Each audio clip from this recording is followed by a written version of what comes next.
You're an upstanding citizen. You pay your taxes, you've worked a lifetime, and now it's time to retire.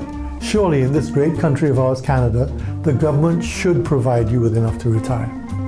It's a common thought that at retirement the government benefits will be enough to live on. But are they? Stay tuned to find out.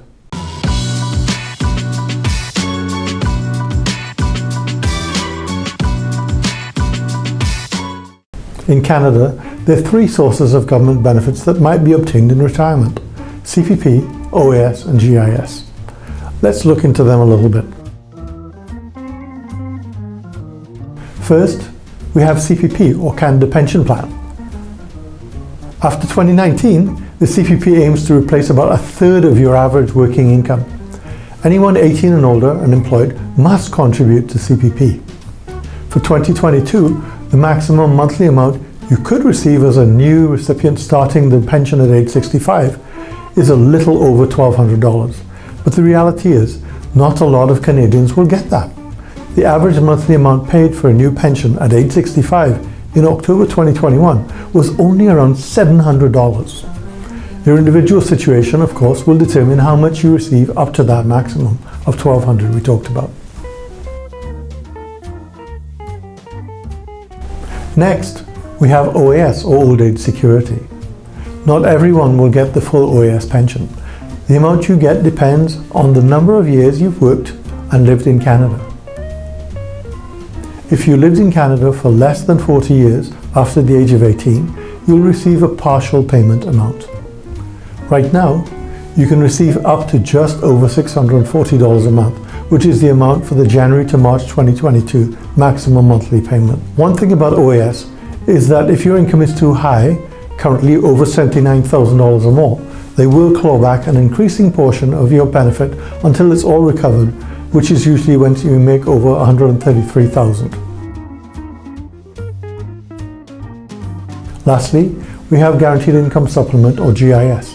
You qualify for this at age 65 if you get OAS and if your income is below $19,464. Since this is considered the poverty line for a single person in Canada and we're discussing maintaining our lifestyle in retirement, we'll assume that you will not be getting this benefit.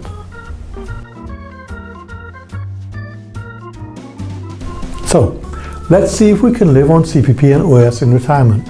First, let's look at what Canadians are spending on necessities. The latest StatScan survey for household spending is for 2019. On average, Canadians spend about $850 a month on food, $1,600 a month on housing, $300 a month on clothing, $1,000 a month on transportation, $300 a month on healthcare, $300 a month on recreation, $300 a month on miscellaneous items like coffee and magazine subscriptions. Now, do you think that the cost of living has gone up or down since 2019? I'll let you be the judge of that. So by the way, the total we talked about of all of those expenses is $4,650 a month for the average Canadian household.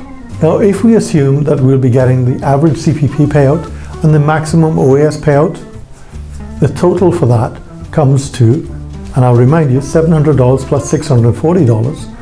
The total of these two is $1,340 a month per person.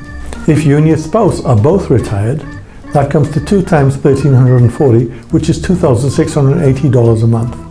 And remember that the total expenses we talked about were $4,650, so that leaves us with a shortfall of $1,970 a month. Now, of course, everyone's situation is different, and it's up to you if you want to maintain the same sort of lifestyle as you do today in your retirement.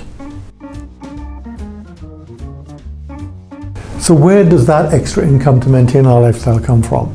Ideally, from savings and investments that you've planned ahead for already. You should start now, however, if you haven't done that already. And that's where we at VFG Financial Group come in. A VFG Financial Group advisor will be able to help you to determine how much you need to save and what the ideal investment vehicle might be to achieve your retirement goals. Take your future into your own hands and get in touch with us today.